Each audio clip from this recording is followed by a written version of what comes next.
सूरज की रोशनी आपके जीवन के लिए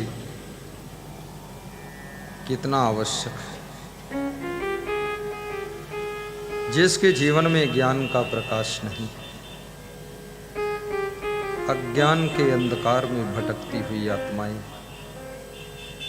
जीवन में कभी सुख शांति नहीं पाती। रोशनी कोर्ट और किलों में है, रोशनी फैक्ट्री और मिलों में है, रोशनी खूब महफिलों में है, पर दुख की बात यह है कि अंधेरा सभी के दिलों में है, अंधेरा सभी के दिलों में। ये दिल का अंधकार कैसे दूर होगा? गुकारश्च अंधकारस्त रुकारस्त निरोध कृत अंधकार विनश्यत्वात् गुरु रित्य विधीयते। गु कहिए अंधकार को, रू कहिए प्रकाश, मिट अज्ञाने ज्ञान दे गुरु नाम है तास। गुरु वह है जो हमें अज्ञान रूपी अंधकार से ज्ञान रूपी प्रकाश की ओर लेकर चलता है। असत्य में जी रहे जीवों को सत्य का बोध कराता है और मृत्यु से अमृत की ओर आपकी यात्रा करने में सहायता करता है। हर व्यक्ति सोचता है कि मैं मर जाऊंगा तो क्या होगा, लेकिन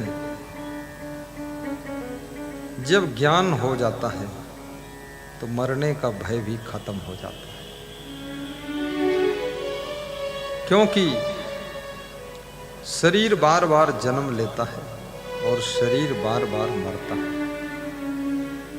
परंतु आत्मा एक ऐसा अविनाशी परम तत्व है जिसकी ना तो मृत्यु होती है और न तो जिसका जन्म होता है। न जायते मृते व कदाचिन नायम भोक्ता भविता व न भूया अजो नित्य शास्तो अयम पुराणो न हन्यते हन्यमाने शरीर। ये शरीर जिस दिन से तुम जन्म लेते हो उसी दिन से जितनी सांस जी लेते हो, जितने दिन जी लेते हो, जितने घंटे जी लेते हो, उतने घंटे समझ लो तुम मर चुके हो। एक दिन सारी सांसें समाप्त हो जाती हैं।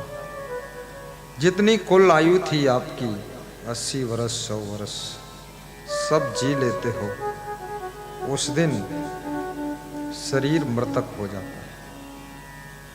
और शरीर जब मर जाता है, मरने वाला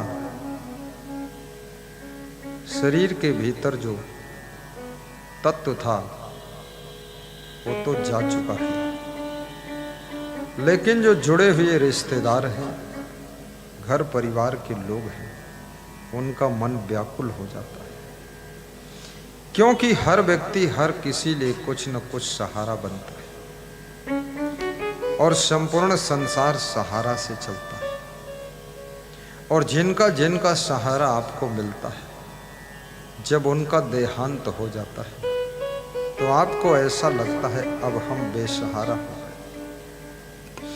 कई बार देखा जाता है पति की मृत्यु के बाद जो पत्नी है, स्त्री है, वो इतना विह्वल हो जाती है, परेशान हो जाती है, उसकी जिंदगी पूरी अस्त व्यस्त ध्वस्त हो जाती है। और कितनी स्त्रियों की मृत्यु के बाद उनका पति ऐसे तड़फड़ाता है जैसे मछली को जल से बाहर निकाल कर रख दिया जाए, वो छटपटाती है, ऐसे वो भी छटपटाता है। अब मैं क्या करूं?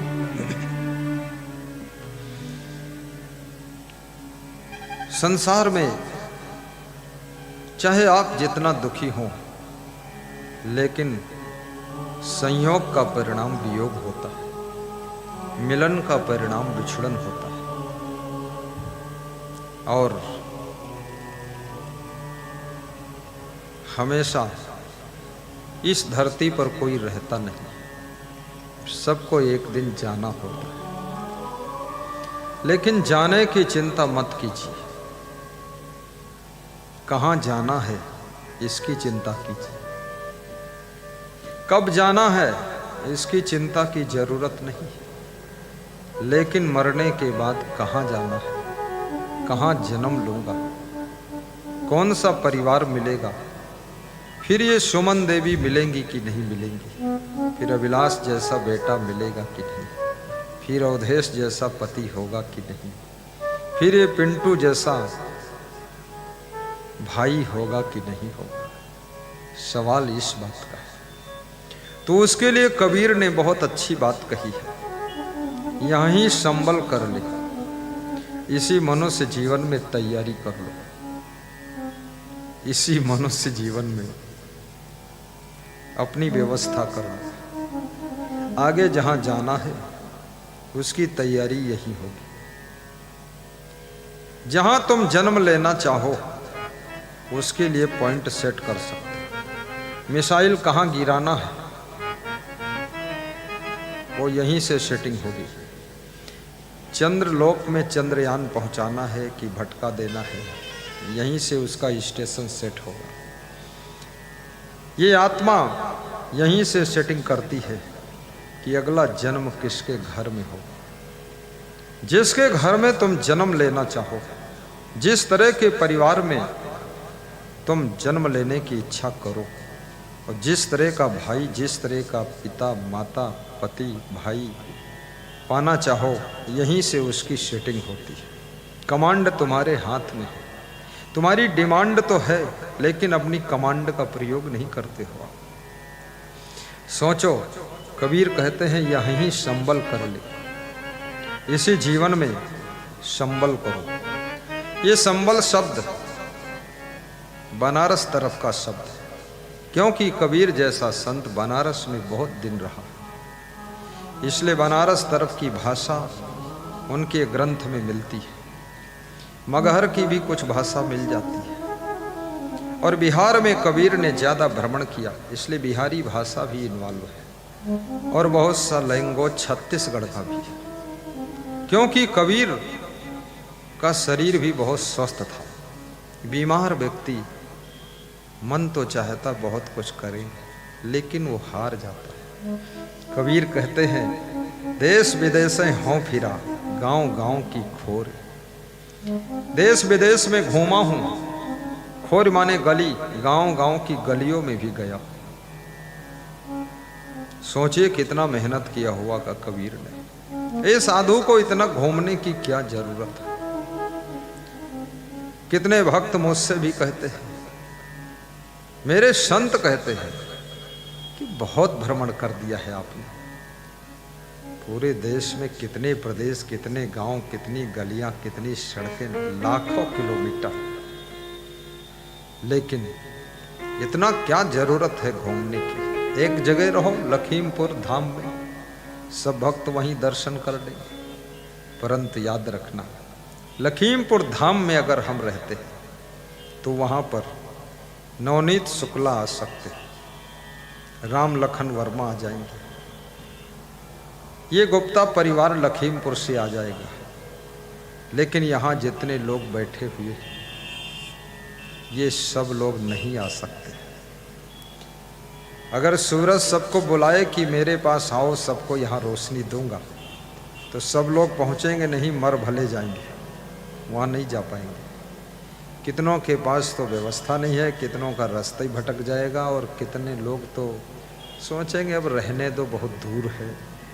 तो सूरज सबको घर बैठे रोशनी देता, इसलिए महान संत की उपमा सूरज से की गई है कि सूर्य बाहर प्रकाश करता है, लेकिन महान संत हमारे दिल के भीतर प्रकाश करता है। और दिल के भीतर जब ज्ञान का प्रकाश हो जाता है, तो अज्ञान की अंधेरी रात में उस जीव का भटकना बंद हो जाता है, मांस मछली शराब सब बंद हो जाता है।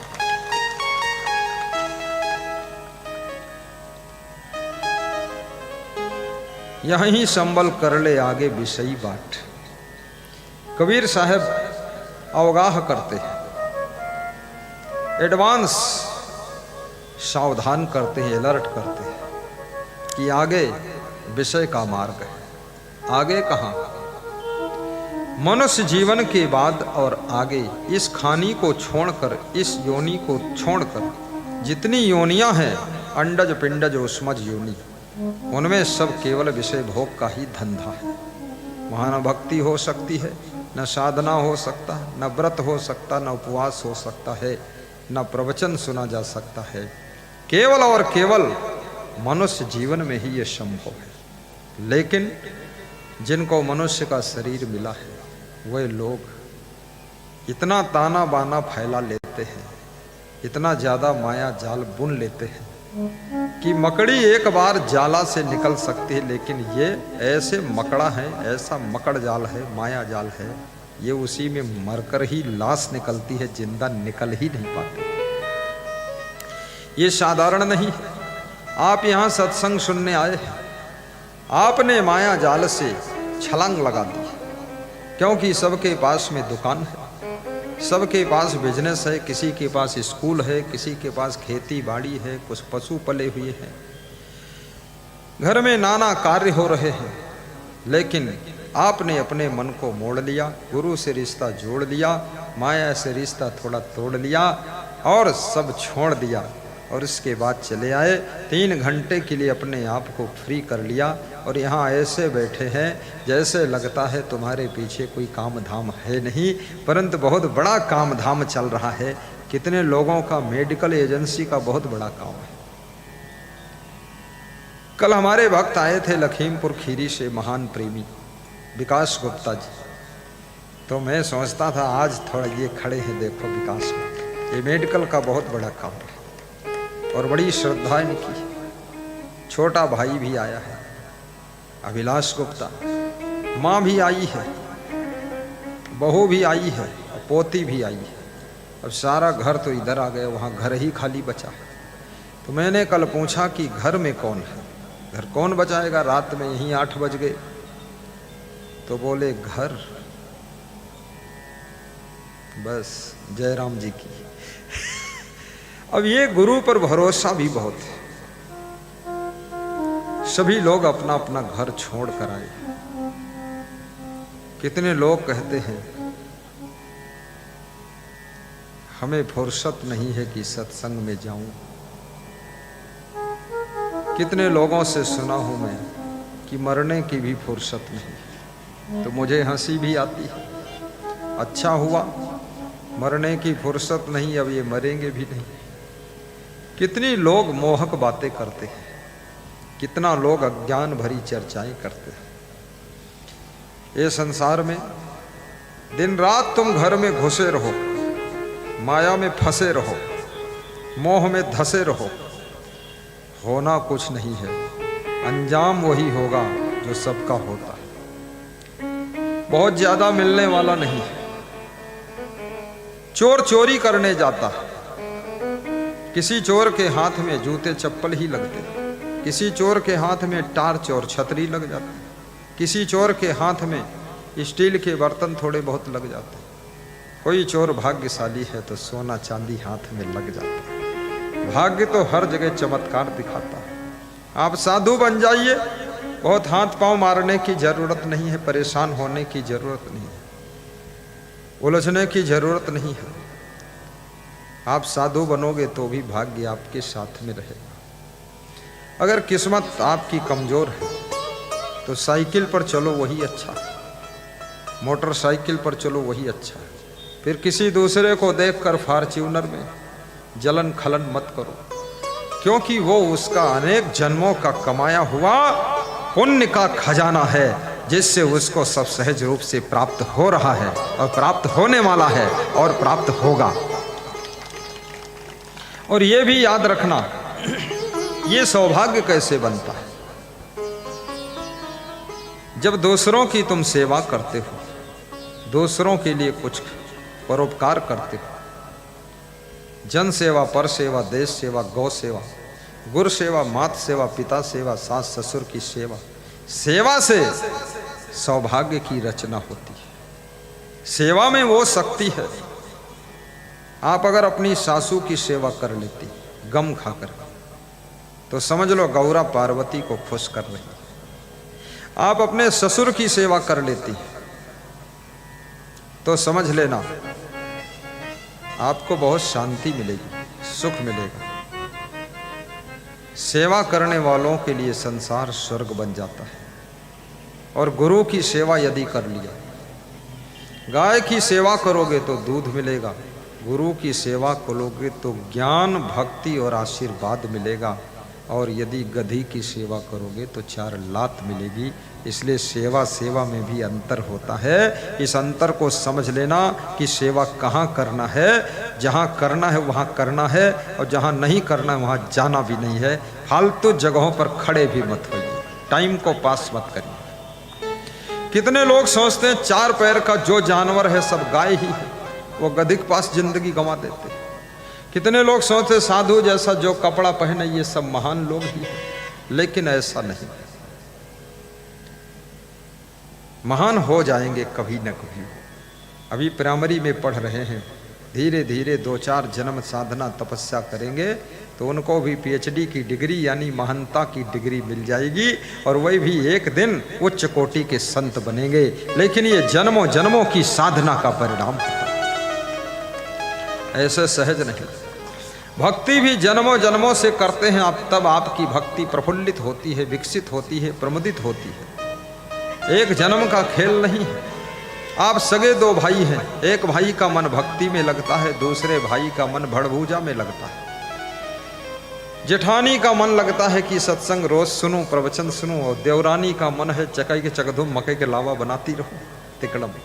सासू कहती है चलो सत्संग में छोड़ो सब बकवास, बहू कहती है अरे सत्संग में न जाना पड़ता तो बहुत अच्छा था, क्या करूं ऐसी सासू मिली है, जबरदस्ती भर के ट्राली में लाद के ले जाती, धान का बोरा जैसा उलझ देती, वहीं बैठे सुनना पड़ता है।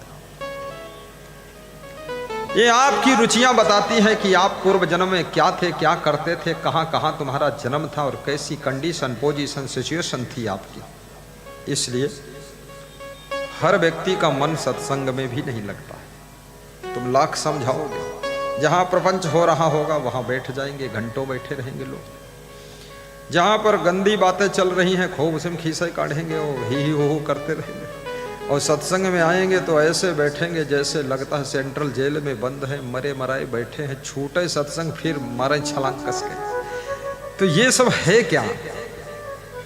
अभी मैंने सुना एक माता जी कह रही थी, श्रीमती सुमन गुप्ता जी, कि जो भी प्रवचन आप करते हैं उसको मैं पूरा सुनती हूँ, लाइव सुनती हूँ यूट्यूब में, और हमें कुछ और अच्छा ही नहीं लगता। ये बहुत बड़ी बात है। ऐसी देवी स्वरूपा माताएं हर घर में अगर एक एक हो जाएं तो याद रखना वो नारी नहीं नारायणी है, वो घर नहीं वो मंदिर है। और ऐसी माता जिसकी सासू बन जाए, माँ बन जाए, और जिसकी नानी बन जाए, जिसकी दादी बन जाए, वो सौभाग्यशाली, जिसको सत्संग में ही लगन हो, अन्य कहीं जगह मन लगता ही नहीं। और याद रखना सत्संग में पूरा मन लग जाएगा, तुम गरीब भी नहीं रह सकते, गारंटी है। मत सोचना कि हर समय खुदर बुदर करता रहूं तो बड़ा धनवान बन जाऊंगा, ऐसा नहीं है। आप सत्संग में मन लगाओगे, आप धनवान से ज्यादा धनवान बन जाओगे। हाँ, ये पुण्य बढ़ता, सत्संग से बहुत पुण्य बढ़ता है। उन माता जी ने कहा कि जब से मैं सत्संग से जुड़ गई, आपसे जुड़ गई, ना जाने क्या खेल है, सब कुछ अच्छा हो गया। 2 मकान बन गए, 1 मकान और दुकान बन गई, 3रा हो गया, 17 लाख की गाड़ी आ गई, और 25 लाख रुपए लगा करके कबीर धाम लखीमपुर खीरी में आश्रम का पूरा टाइल लगा दिया, ग्रिल लगा दिया, रेलिंग लगा दिया। 25 लाख का खर्चा उसमें किया, और 5 लाख की सेवा और किया, और उन्नति होती चली जा रही है। देखने वाले सोचते हैं ये तो कम बुद्धि की है, इतना पैसा वहाँ क्यों लगा दिया, लेकिन वह ऐसे कर रही जैसे अपने खेत में कोई यूरिया DAP बोता है तो फसल डबल तिबल चौबल आ जाती है। ये दान पुण्य करने से आपके भाग्य की फसल 4 गुना बढ़ जाती है। अभी यहाँ हमारे सुमन गुप्ता खड़ी होकर दर्शन दे दें जरा। ये देखिए सुमन गुप्ता, आप इनका दर्शन करो। और इनके साथी हैं राजेश्वरी गुप्ता और उषा गुप्ता। जितनी आश्रम में शक्कर लगती है, उज्जैन में भी इनकी शक्कर जा रही, इनके पास शुगर फैक्ट्री है। और गुरुमंत्र भी ले लिया। और मरने के बाद लोग गौदान करते हैं। इन्होंने जिंदगी में तीनों ने 3 गायें दान कर दिया कि जिंदा में दान करेंगे, गुरु भी दूध खा ले तो गुरु जब तंदुरुस्त होगा तभी भवसागर से पार खींच के ले जा पाएगा। ऐसी सेवा 3 गायें राजस्थान से मंगा कर लगभग वो 2.5 लाख की गायें, अच्छी गायें दान किया। सेवा से कभी आदमी गरीब नहीं होता है। जुआ खेल कर दारू पीकर कोई अमीर और बलवान नहीं होता है। और याद रखना, पान पुड़िया तंबाकू खा करके कोई महान नहीं होता है। और गुरु का चरणामृत और गुरु का मुखामृत पान करके कोई नादान नहीं होता है, वो एक दिन जरूर महान होता है। इसलिए गुरु का चरणामृत भी लेना चाहिए। बोलिए सदगुरु